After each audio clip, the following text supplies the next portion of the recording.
बिस्मिल्लाहिर्रहमानिर्रहीम। अस्सलाम वालेकुम।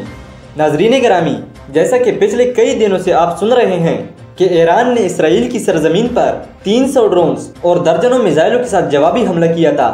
इसके बाद से इसराइल मुसलसल धमकियां देने में मसरूफ़ है और कह रहा है कि हम इसका बदला ज़रूर लेंगे और इस बार हम ईरानी सरजमीन को निशाना बनाएंगे। इसके जवाब में ईरान ने भी दर्जनों की बजाय सैकड़ों बैलिस्टिक मिसाइल से इसराइल को निशाना बनाने के अज़म का इजहार किया है और कहा है कि अगर मज़ीद पेशकदमी की गई तो हम पीछे नहीं हटेंगे। अब इस सूरत हाल ने दुनिया को शदीद तशवीश में मुब्तला कर दिया है, क्योंकि इन दोनों मुल्कों की जंग आलमी सुपर पावर को भी मैदान में घसीट सकती है। इसकी वजह यह है कि ऐसे किसी भी मुमकिन जंग के पेश नज़र चाइना और रूस ने खुलकर ईरान की मदद करने का ऐलान कर दिया है, जबकि चाइना और रूस के मैदान में आने के बाद अमेरिका को भी मजबूरन इस जंग में शामिल होना पड़ेगा। इस सूरत हाल की वजह से अंदाज़ा लगाना कतई मुश्किल नहीं है कि आने वाला वक्त अपने पर्दों में एक निहायत हलाकत खेज और भयानक जंग को छुपाए बैठा है, जो पूरी दुनिया को अपने लपेट में ले लेगी। नाजरीन, आज हम इस वीडियो में आपको बताएंगे कि ईरान और इसराइल की मिलिट्री ताकत कैसी है और क्या ये दोनों ममालिक एक दूसरे के हम पल्ला हैं या एक दूसरे से बड़े हुए हैं। इसके साथ साथ हम इस बात पर भी डिस्कस करेंगे कि इन दो मुल्कों में से कौन सा मुल्क दूसरे मुल्क को ज़्यादा नुकसान पहुंचाने की पोजीशन में है और क्या ईरान और इसराइल आलमी सुपर पावर अमेरिका के लिए एक नरम नेवाला साबित होगा। तो आइए मौजू का बाकायदा आगाज़ करते हैं। Dear viewers, first of all तो ये बात समझना बहुत ज़रूरी है कि ईरान पर अमेरिका ने इस कदर पाबंदियाँ क्यों आयद कर रखी हैं। इसकी एक बड़ी वजह यह है कि जब तक ईरान पर बादशाही निज़ाम हुकूमत था तो उस हुकूमत का अमेरिका की जानिब काफ़ी झुकाव था। अलबत्ता जब ईरान में मौजूद मजहबी तबकात ने इकट्ठे होकर बादशाही निज़ाम को उलट दिया और ईरान में जमहूरी इस्लामी हुकूमत कायम हो गई तो ईरान की ये तब्दीली अमेरिका को बिल्कुल भी पसंद नहीं आई और यूँ इन दोनों के रिलेशंस शदीद किस्म की दोस्ती से शदीद किस्म की दुश्मनी में तब्दील हो गए। इस दुश्मनी की वजह से और मुस्लिम उम्मत होने की वजह से ईरान इसराइल का भी अगेंस्ट है। अलबत्ता यहाँ पर एक बात जहन में रखने वाली है कि इस वक्त इसराइल आलमी ताकतों का लाडला बच्चा है, जिसकी हिफाजत के लिए दर्जनों ममालिक मैदान में आ सकते हैं। दूसरी जानिब ईरान भी इस जंग में अकेला नहीं होगा। अलबत्ता ईरान के पास खेलने के लिए कार्ड्स बहुत कम हैं। अगर हम आबादी की बात करें तो इस मामले में ईरान इसराइल से बहुत आगे है। इसराइल की आबादी महज 90 लाख के करीब है, जबकि ईरान की आबादी 9 करोड़ से भी ज़्यादा है। इसके साथ साथ अगर हम दोनों ममालिक की फौजी ताकत की बात करें तो ईरान एशिया की तादाद के लिहाज से चौथी बड़ी फौजी कुव्वत है। ईरान के एक्टिव ड्यूटी फौजियों की तादाद 5,80,000 से ज़्यादा है, जबकि रिजर्व फौजियों की तादाद 2.5 लाख से ज़्यादा है और पैरामिलिट्री फोर्सेस की तादाद इनके अलावा है, जो तकरीबन 5 लाख के करीब बनती है। दूसरी जानिब इसराइल के एक्टिव ड्यूटी फौजियों की तादाद तकरीबन 2.25 लाख के करीब है, जबकि रिजर्व फौजियों की तादाद 4 लाख है। यूँ ईरान इस मामले में इसराइल से तकरीबन 3 गुना आगे है। अब अगर हम ज़मीनी फोर्सेस की बात करें तो दोनों ममालिक के पास ज़मीन से इस्तेमाल किए जाने वाले हथियारों में कितने कितने हथियार मौजूद हैं, तो इस मामले में भी ईरान बहुत आगे है। ईरान के पास मौजूद टैंक्स, मर्डर गन्स, तोपखाने और दीगर हथियार इसराइल से कई गुना ज़्यादा है। अलबत्ता ईरान के पास मौजूद हथियारों की टेक्नोलॉजी काफ़ी पुरानी और फरसुदा हैं। इसकी वजह अमेरिका की जानिब से ईरान पर आयद पाबंदियाँ हैं। दूसरी जानिब इसराइल के पास मौजूद हथियार भले ही कम हों, लेकिन इनकी टेक्नोलॉजी और हदफ को निशाना बनाने की सलाहियत ईरानी हथियारों से कई ज़्यादा बेहतर है और वो हथियार मैदान जंग में अपना लोहा भी मनवा चुके हैं। इसकी भी एक बड़ी वजह अमेरिका का इसराइल का खुलकर साथ देना और टेक्नोलॉजी के साथ हथियारों के मामले में इसराइल की बढ़ चढ़ कर मदद करना शामिल है। दोस्तों, अब अगर हम बहरी ताकत की बात करें तो ईरान की नेवी नंबर्स के लिहाज से इसराइली नेवी से बहुत आगे है, जबकि इसराइल की नेवी न होने के बराबर है।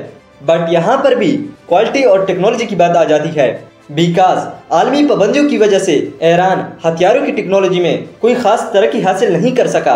इसलिए ईरान के पास मौजूद जंगी बहरी जहाज और दीगर जंगी कश्तियाँ भले ही तादाद में ज़्यादा हों, लेकिन वो बहुत पुराने टेक्नोलॉजी की हैं, जिन्हें टारगेट बनाना निहायत सिंपल है।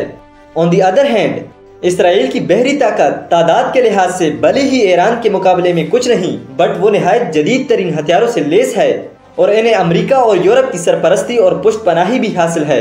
यानी किसी भी जंग की सूरत में ईरान को महज इसराइल से ही मुकाबला नहीं करना होगा, बल्कि इस वक्त की सबसे बड़ी सुपर पावर अमेरिका समेत यूरोप के दर्जनों ममालिक से भी बेक वक्त मुकाबला करना पड़ेगा। नाजरीन, अब अगर हम एयर फोर्स की बात करें तो यहाँ मामला बिल्कुल उलट जाता है। ईरान के पास अगरचे 500 से ज़्यादा मुख्तलिफ किस्म के तैयारे मौजूद हैं, लेकिन ये सब के सब दाइयों पुराने टेक्नोलॉजी के हामिल हैं और कम अज़ कम भी 30 से 40 साल पुराने हैं। दूसरी जानिब इसराइल के पास 600 से ज़ायद लड़ाका तैयारे हैं और ये सब के सब जदीद तरीन टेक्नोलॉजी के हामिल हैं। इनमें F-16 ब्लॉक 52, F-15EX और फाइटिंग ईगल और दुनिया का इस वक्त तक का सबसे ज़्यादा जदीद तरीन और खौफनाक तैयारा F-35 भी शामिल है। एक अकेला F-35 तैयारा ही ईरान की पूरी एयर फोर्स पर भारी पड़ सकता है, जबकि इसराइल के पास ऐसे दर्जनों तैयारे मौजूद हैं। जदीद दौर में किसी भी ताकत से ज़्यादा फ़ज़ाई ताकत का होना बहुत ज़रूरी है और ईरान के पास फ़ज़ाई बर्तरी कायम रखने वाले तैयारों की तादाद बिल्कुल भी नहीं है। ऐसा कोई भी तैयारा ईरान की फ़ज़ाइया में मौजूद नहीं है जो इसराइल के F-16 का ही मुकाबला कर सके।